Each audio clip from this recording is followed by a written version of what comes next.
Bismillahirrahmanirrahim. Assalamualaikum warahmatullahi wabarakatuh. Kami daripada Home Group Melur akan membentangkan video tentang kerjasama sekolah dan NGO terhadap isu keciciran pelajar sekolah di Malaysia.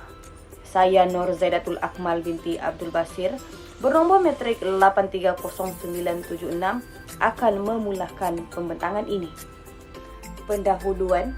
Pendidikan adalah faktor yang penting dalam melahirkan pelajar yang cemerlang berlandaskan falsafah pendidikan kebangsaan yang menjadi tonggak utama dalam sistem pendidikan di Malaysia. Namun begitu, masalah dalam pendidikan juga kerap berlaku dan semakin membimbangkan di semua peringkat pengajian. Antara isu yang sering diperkatakan adalah berkaitan dengan keciciran pelajar di sekolah. Menurut Zakia 2011, keciciran bermaksud seseorang yang tidak dapat meneruskan persekolahan atau pengajian sama ada di peringkat yang tinggi maupun rendah. Seterusnya, saya Muhammad Rizwan bin Kamarul Zaman, nombor metrik 831182, akan membentangkan tentang punca keciciran pelajar di sekolah. Terdapat 3 faktor yang merupakan punca keciciran pelajar di sekolah. Faktor yang pertama, faktor sosioekonomi keluarga. Kos sara hidup yang semakin meningkat pada masa kini menyebabkan keluarga yang berpendapatan rendah terpaksa hidup dalam kemiskinan. Sumber kewangan yang terhad menghalang kesediaan pelajar untuk menyambung pelajaran. Pelajar memilih untuk tidak meneruskan pengajian dan terpaksa bekerja di awal usia mereka. Faktor yang kedua, faktor personaliti pelajar. Faktor ini merangkumi faktor luaran seperti budaya dan persekitaran, gaya pengajaran guru serta pengaruh rakan sebaya. Faktor yang ketiga, faktor luaran. Fokus kepada pelajar yang berkahwin pada usia muda, di mana setelah berkahwin, minat pelajar mereka semakin berkurangan. Ketiadaan dokumen seperti sijil kelahiran dan juga kad pengenalan antara faktor yang dikenal pasti oleh KPM. Hal ini sering berlaku kepada pelajar yang ibu bapa mereka bernikah di luar negara dan tidak mendaftarkan perkahwinan tersebut, menyebabkan Jabatan Pendaftaran Negara tidak dapat mengeluarkan sijil kelahiran mereka. Kerjasama dari Pertubuhan Bukan Kerajaan (NGO). Kerajaan memberikan pelbagai insentif kepada pertubuhan bukan kerajaan dan industri swasta dalam menyumbang sama terhadap pembangunan pendidikan di Malaysia bagi mengurangkan isu keciciran pelajar. Pelepasan cukai akan diberikan kepada pihak swasta atau NGO yang memberikan bantuan dalam usaha mengatasi masalah keciciran ini. Seterusnya, saya Nur Adila Safa binti Abdul Aziz, nombor metrik 831184, akan menerangkan tentang kerjasama pertubuhan bukan kerajaan yang dipilih, iaitu Yayasan YTL. Salah satu NGO yang aktif dalam memberikan bantuan adalah Yayasan YTL yang diasaskan oleh Tan Sri Datuk Seri Dr. Yoh Tiong Leh pada tahun 1997. Tujuan utama yayasan ini ditubuhkan adalah memberi peluang pendidikan kepada semua golongan masyarakat di Malaysia.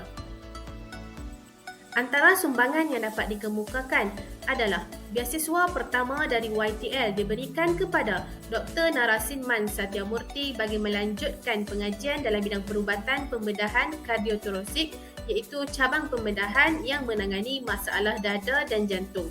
Sumbangan yang kedua, dari tahun 1997 sehingga 2021, lebih 500 beasiswa telah diberikan kepada individu-individu yang layak. Yang ketiga, tahun 2012, skim bantuan komputer riba diperkenalkan untuk menyokong penggunaan teknologi dalam pengajaran dan pembelajaran selain mengatasi jurang antara pelajar bandar dan luar bandar. Sumbangan yang keempat, tahun 2014, Yayasan YTL telah melaksanakan program The Frog Classroom bagi mewujudkan pembelajaran abad ke-21 di sekolah. Mereka telah menambah baik dan melakukan perubahan sebanyak 350 kelas kepada murid yang berkeperluan khas di seluruh Malaysia. Sumbangan seterusnya adalah pada tahun 2020 di mana Yayasan YTL telah memberikan sebanyak 100,000 telefon pintar secara percuma kepada golongan pelajar B40 untuk mengikuti kelas PDPR pasca COVID pada tahun 2020, dan pada tahun tersebut juga mereka mewujudkan LIPS Academy untuk memberikan peluang pendidikan kepada pelajar daripada keluarga B40 dan kurang bernasib baik. Sehingga kini, terdapat lebih 550 orang pelajar yang menyertai akademi ini berbanding dari kemunculannya yang hanya bermula dengan 300 orang pelajar sahaja. Sumbangan yang terakhir, iaitu yang ketujuh, tahun 2021. YTL berkolaborasi dengan pihak kerajaan dan YES dalam memberikan telefon pintar beserta data internet percuma kepada 730,000 keluarga untuk menyokong pengajaran dan pembelajaran dari rumah. Kemudian saya serahkan kepada pembentang yang seterusnya. Baiklah, seterusnya saya Nuri Hidayatul Ashikin binti Abdullah, nombor metrik 831186. Saya akan membentangkan tentang teori yang digunakan iaitu teori fungsionalisme. Teori fungsionalisme adalah satu teori yang mengkaji fungsi perlakuan sosial atau institusi dalam kegiatan-kegiatan yang menyumbang kepada penerusan masyarakat. Hal ini bersesuaian dengan modul yang sedang kami lakukan kerana modul ini adalah berkaitan tentang kerjasama NGO dalam menangani masalah keciciran pelajar di sekolah. Maka kami kemukakan dengan sebuah NGO yang aktif di Malaysia yang telah banyak menyumbang di dalam sistem pendidikan. Teori ini bukan hanya sekadar teori semata-mata, tetapi ianya wujud dalam kegiatan-kegiatan yang menyumbang kepada penerusan masyarakat menurut definisi teori fungsionalisme. Seterusnya, program kerjasama yang berterusan yang kami cadangkan adalah program kelas percuma di sekolah-sekolah kebangsaan di seluruh Malaysia yang mempunyai indeks keciciran pelajar yang ramai. Di dalam program ini, pelajar akan mempelajari subjek asas pendidikan seperti bahasa Melayu, bahasa Inggeris, matematik dan juga sains dalam persekitaran yang lebih menyeronokkan melalui aktiviti seperti latihan membaca dalam satu nada dan aktiviti permainan yang menarik. Hal ini kerana sumbangan yang berterusan daripada Yayasan YTL sebelum ini adalah ketika LIPS Academy diwujudkan pada tahun 2020 dan ianya masih kekal sehingga kini. Selain itu, Yayasan YTL juga pernah berkolaborasi bersama Teach for Malaysia dalam membina kandungan pembelajaran dalam talian bagi memastikan semua pelajar di Malaysia dapat terus mengikuti pembelajaran dari rumah melalui aplikasi Frog Play Mobile. Dan yang terakhir adalah kesimpulan.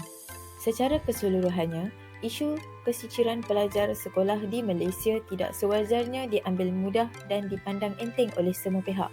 Maka kerjasama dari semua pihak termasuk pihak kerajaan, pertubuhan bukan kerajaan, masyarakat dan ibu bapa perlulah berganding bahu serta saling bantu-membantu dalam memudahkan proses pembelajaran murid di sekolah. Perkara ini bagi mencapai hasrat dan matlamat utama falsafah pendidikan kebangsaan, iaitu melahirkan individu yang seimbang dari segi jasmani, emosi, rohani, intelek dan juga sasiah demi kemakmuran masyarakat dan negara. Itu saja dari kami. Sekian, terima kasih.